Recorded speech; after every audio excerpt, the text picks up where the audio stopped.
Welcome back, everyone. Hope everyone's year is off to a great start. Today, Jax and I wanted to check in, do a little time, energy, effort audit, and encourage the community to do the same. Everybody starts the year off differently, whether it's goal setting, New Year resolutions, whether formal, informal. There's no rule book for any of this.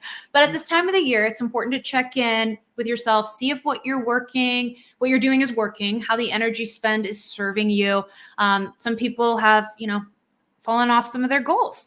Some of those may have been overly ambitious. Now is a great time to do a pulse check. So just to kick off the conversation, Jax, would love to hear from you how you're managing your 2024 strategy, how you're looking at where you are for the year. Obviously, I have an insider perspective, but I know you have some really big initiatives up your sleeve. What are you doing to manage your time, your energy, and how are you making sure that you're setting appropriate boundaries while you do this and prioritizing what's important to you right now? I love this question. And, you already know this. Like, I'm not a New Year's resolution type of person. You and I, neither of us are. Like, we're just continuously setting goals throughout the year. So managing 2024, I started managing it in literally 2022. And people are going to probably be thinking, if they're listening to this or watching this, like, how could you have done that? And it was how far out I plan. So I knew even in 2021, there was that huge transitional shift that I had, and you knew about it, where I'd started at the tech firm and then I got laid off 6 weeks after being there due to various different reasons out of my control. But it was tough for me. So I had to do this pivot, but it was this trajectory that it put me on, which landed me into the GRC space, CMMC to be specific, cybersecurity maturity model certification, which then led me into going into consulting world. And through all of that, that is how I've gotten to where I'm at today. So fast forwarding now, how am I managing all of this, everything for my 2024 strategies? You know that we have these sprint cycles, and I am currently right now in a pretty heavy sprint cycle. It's probably one of the heaviest sprint cycles I've ever done, because you saw me in grad school and that was a longer, kind of slower burn. And I've been burning literally at both ends for 2 months. And I don't encourage this for anybody. There's a reason that I'm sharing this with you, because I'm not managing very well my goals for 2024, at least first quarter, because what happened is I overcommitted myself within the first year because I got overly excited about the new year and all the new changes and fresh starts, that I dove head first, and I didn't take enough time to properly prepare myself. But I will tell you, if anybody is feeling the same way and you've kind of rolled into this, now you're in that first quarter, second quarter of the year, and you're like, I feel overwhelmed, it's okay, because guess what? You can get realigned.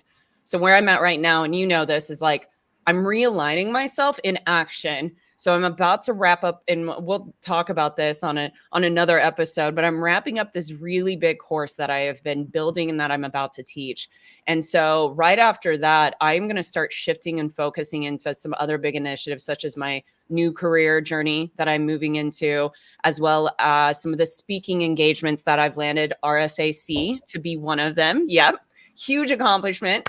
And so that's where I have decided, okay, this is getting done. I have checked the box on that.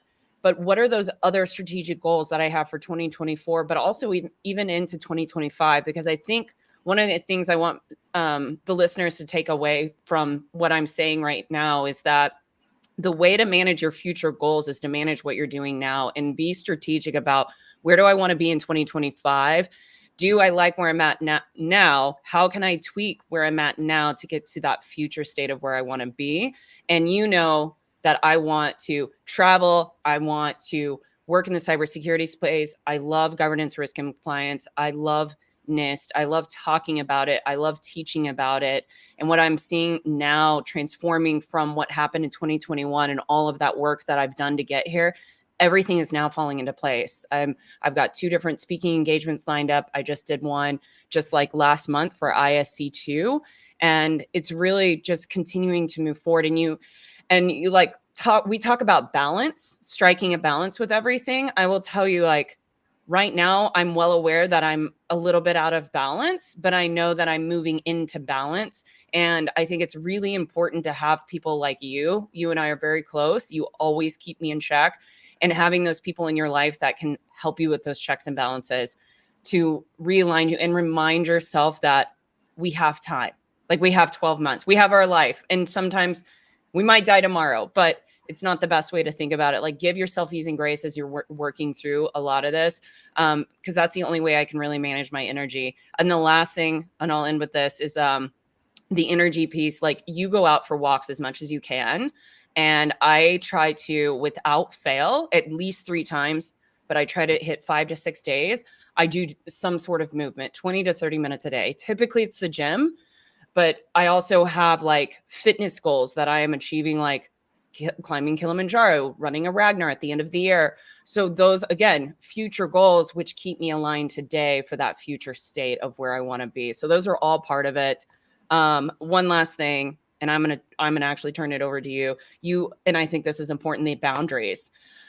Man, boundaries can be really hard because especially if you're like a high achiever, but also a pleaser like us, you want to like make sure like your team is taken care of, all the projects are taken care of. But something I've had to realize is that it's okay if not everything gets done right when it was supposed to, unless it's extremely time sensitive, it can be pushed off to the right. It's okay to say no to certain things. And I think for me, that's something I've done even last year, but I'm being more cognizant about it this year because of how busy I am. I'm being forced to be more aligned and approach things much better and ensure that my boundaries in place, because boundaries help me control my energy. And so with all of that said, I want to pivot around to you because you had, and I have the insider scoop on you, you had a really intense end of 2023. Like it was super intense and you got multiple certifications at the end of the year. Like you were grinding like 5 a.m. to like 8 o'clock at night. And you were on this trajectory. And this was like, it was planned, but it wasn't planned in this way. Like my building this course, like it was planned, but it didn't realize how big it was going to be. You managed to knock all of those certifications out of the park.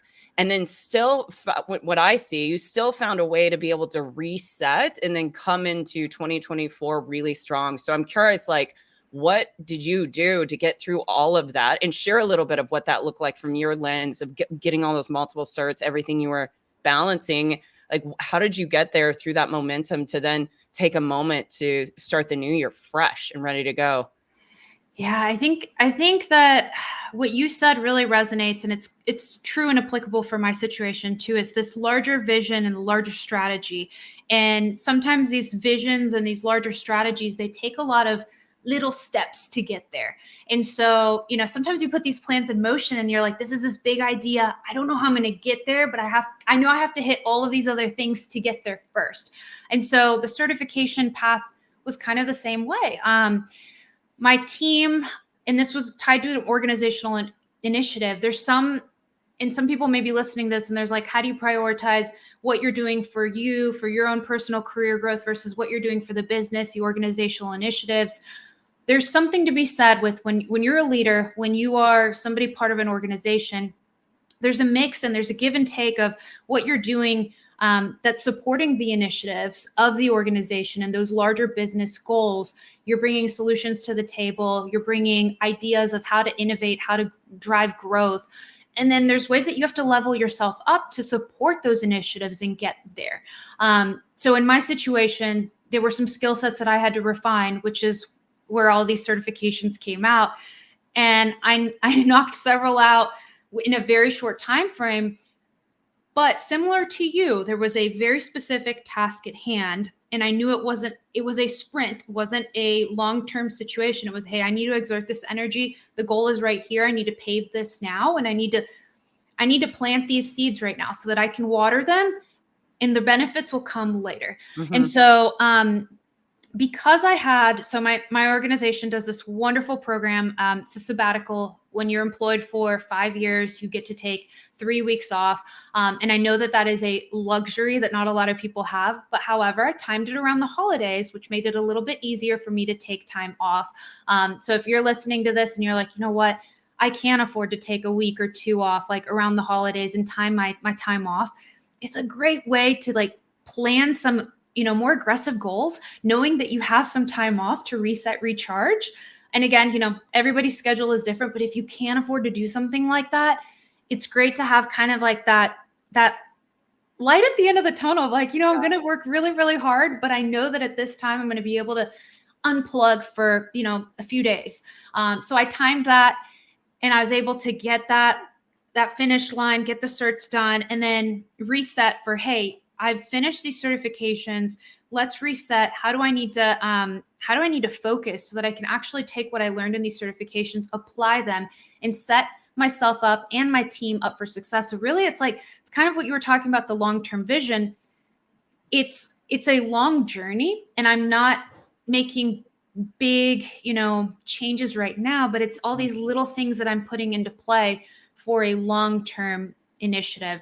And I'll tell you, the one thing that I definitely struggled with, and I'm a human, so I gotta admit it. I came in to the new year and I was like, "Ooh, I'm in study mode. I want to keep going on the cert train because I gotta keep using this energy, and I'm already in this groove." And then I had to pump the brakes, and I was like, "You already got another book. Why are you doing this? Why are you studying for more things? For what? What's the purpose here?" Mm-hmm. And I think it was just because I was already in that mode, and it seemed like, well, I'm already in this mode, so let's do it. Once I had that, self-introspection moment of, you don't need to just jump into another cert. Mm-hmm. Actually, you did those certs for this purpose, and you need to focus your energy and check yourself a little bit. Focus your energy on this, and then revisit that once you're further along on this goal. So close the book, and I said, I'll study for this later. I love that. Yeah. Spot on. Purpose. Yeah, you have to. And you have to, it's a balancing act. There's no perfect plan for this, and everybody's energy threshold is different. And it can be a different cycle too, depending on what you have going on in life and in work. But having that, those tough conversations, and having people in your circle that, ask you, hey, why are you doing this? And what is that purpose? And what are you searching for? You asked me that about this course. Yeah. Yeah. You asked me because I was going to do it last year, remember? And then I moved it off actually. And then you asked me again, you were like, why are you doing it? And then I rattled all of the reasons and you're like, got it. And then one of the reasons is already coming to fruition from the course. So it's like, I have a plan. Yeah. But sometimes you got to sprint to get there and you got to grind and focus. Yeah.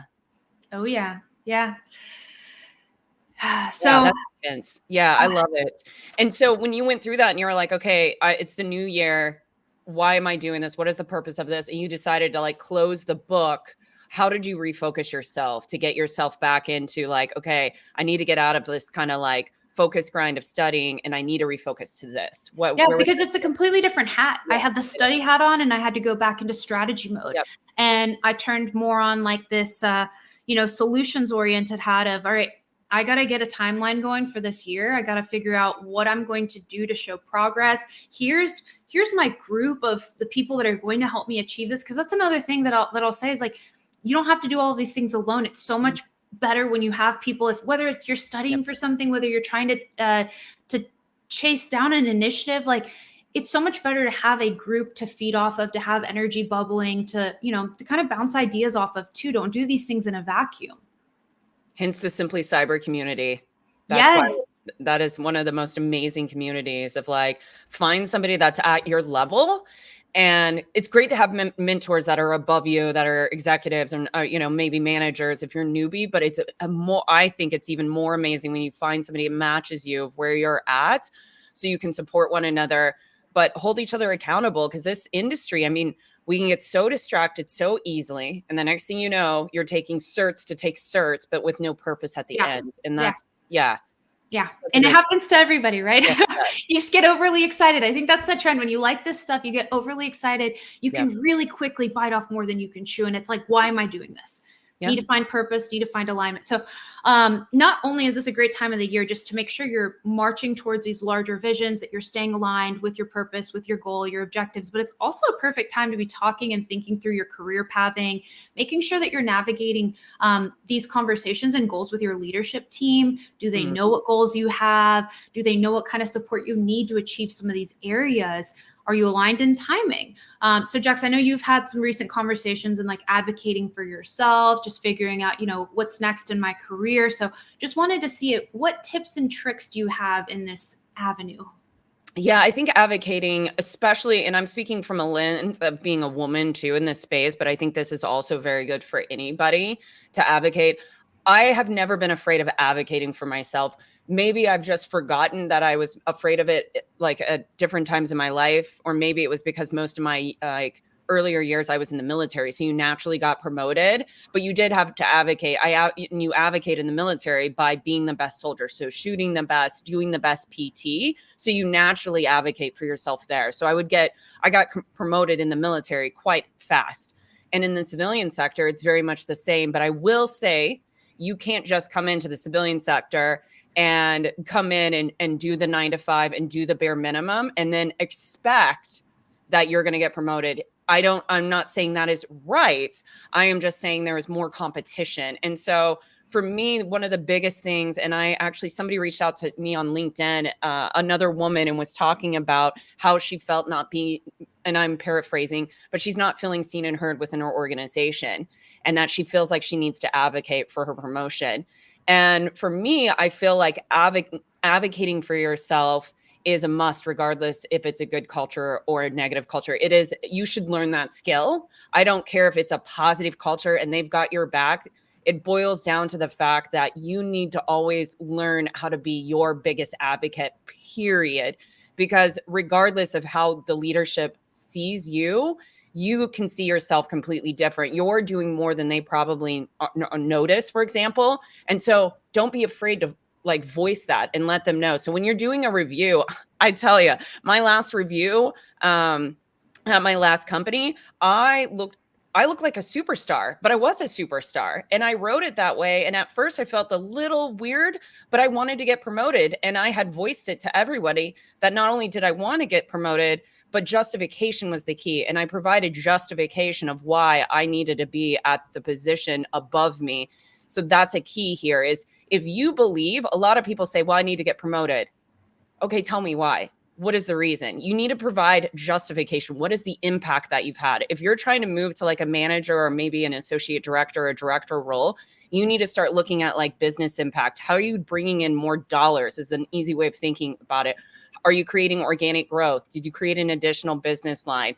How many people are you managing? What is the budget you're managing? Like all of these things. And if you can't answer those questions, that's okay. That's when you have the leadership talk and you say, I am here. I'm a senior associate. I want to be a manager. And I looked at the career continuum and I see a manager does X, Y, and Z. How can I do X, Y, and Z? How do I get there? That's how you advocate for yourself. I think people like when they hear advocating, they think it's, well, I deserve to get promoted. That's only a small portion of it. Advocating is stepping out of your comfort zone, doing things that you've never done before, speaking up for yourself, getting into positions and roles that you've never done before so you can learn and grow. And that's what really like the whole premise of like advocating for yourself is, in my opinion. And I'm curious on you because you've been in consulting for a decade and you've done remarkable. You from where you've gone, literally starting out at like the lowest level to where you're at now is like your trajectory. It's like me in the military. You literally was like boom, boom, boom. And you've surpassed your peers now. And I promise you didn't do that by just working 9 to 5 and not advocating for yourself. I can't imagine. Yeah. So I think that it comes down to so many things, not only like self-leadership, but also leveraging your team and leveraging your leaders. Like something that I can't stress enough, just as part of advocating yourself, is that like your team and even your leader, they're not mind readers. They don't know what you care about. They don't know what you want to do. You could be somebody that wants to take on new opportunities, but your boss and even your peers or somebody in another organization doesn't know that you want these opportunities. So you really have to put yourself out there and say, hey, I've heard so and so does this type of engagement.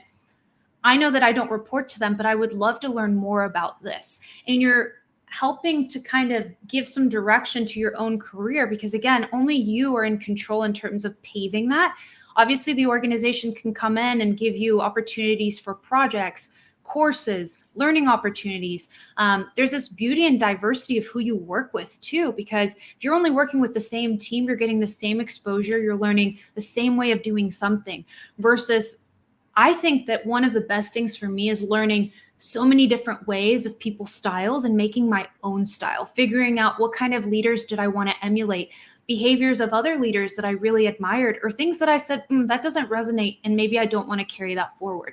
But all of that is just perspective, and it comes with time and experience. And that experience can be fast tracked in a way if you put yourself out there in uncomfortable situations to drive growth in a more expedited fashion, because you're getting diverse experience. So bottom line, like, not sitting back and waiting for things to come out of thin air, actively seeking, being curious, having conversations, networking within your organization, even peers that you have at competitors or other organizations, or even clients of yours that you might be curious, figure out what does their day-to-day look like?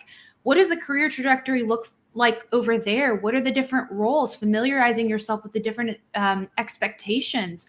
I'd even say something that was super beneficial to me was keeping up with just a log of the different projects, different work streams that I had, because Jax, what you were talking about, even in terms of like tracking revenue or tracking like different responsibilities that you have, it's so tough to go back in time and try to remember everything that you've done.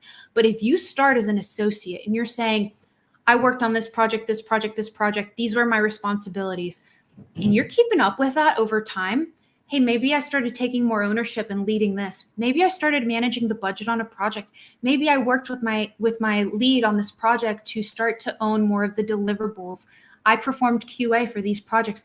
You are painting this long-term roadmap of all of the growth that you've had organically and how you've advocated for yourself in that way. So it becomes this picture of your growth without, you're not going to remember all of that overnight if you're sitting down trying to do a massive dump of, why you've, shown that you're able to run at this capability. Yeah.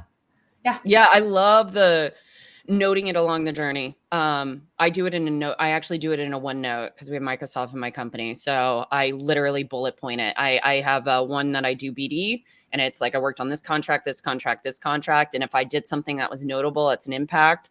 Like my client said, I want to have like a SIM solution, which wasn't part of our scope.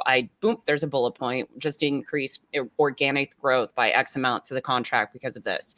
Like, it doesn't have to be detailed, just bullet point it. Yeah. And track it. Even think about it. If you're boots on the ground and you're being asked, hey, I have a question around so-and-so, or we're thinking about changing this configuration. What are your thoughts? Like, there's so many opportunities for you to provide consultancy, provide like context on how other clients are doing it without providing like too much information, and still, just providing use cases or providing risks that could happen of doing XYZ. Like, there's so many opportunities for you to add value. And if you're always looking for that the opportunities, they're endless. And I think another thing is you're thinking about adding value rather than, always a promotion. If you're thinking about, it's kind of like that. If you're focused on just keeping your head down while still focusing on goals, and opportunities, the success will come to you rather than just chasing a title or chasing a salary. There's beauty in that, of just doing good work, and then that work speaking for itself. But you can't just wait around expecting that people are going to, see all of that value. You have to advocate for yourself along the way. Like you said, nobody's a mind reader, and your leadership definitely are not. So if you want to get promoted, and maybe you didn't make it this cycle, what I would encourage you to do is tell them you want to get promoted. What do you need to do to make can you get promoted at mid-year? What do you need to do? And if not, ask them for your assistant. Be like, I want to do a year trajectory and I want to get promoted at the end of the year. Then what do I need to do? I don't see why they wouldn't support you then. And let them tell you why you can't be promoted too. Let them share with you. Do you think I can get promoted? Why or why not by mid-year, end of year? If they realistic say yes, timelines, realistic expectations. Yes. And then hold them to that. You said if I did X, Y, and Z, you would support me on promotion. Leadership wants to support you. So I believe that. I try to always see the good in everybody. I really do. Wow. We can keep talking about this. I think we need to have another talk though. If you're watching this or listening to this, if you think we should have another talk and dive deeper on maybe this topic alone or just advocating for yourself or anything that we just covered, if you want us to dive deeper into it, let us know. If you're new to this episode, we are Erika and Jax for the Two Cyber Chicks, and we have joined the Simply Cyber family. So we are loving it here with our episode 3. So just so you know, our shows come out every other week. So we're going to see you in 2 weeks for episode 4, which you're going to love that guest. Also, if you have any recommendations, not only for topics, but for show guests, we would love, love, love to hear from you. And it doesn't even have to be a show guest. If you just want to tell us how awesome we are, send us an email at 2, that's the number 2, cyberchicks@gmail.com. We will definitely get back to you in about 24 hours. And the last but not least, I would be remiss if I didn't say it, hit that like and subscribe button. It would mean the world to us if you shared this out so we can just make a bigger impact in the cybersecurity space. You guys are amazing. Thank you so much for coming and watching our amazing show. We'll see you in 2 weeks. Thanks, Erika.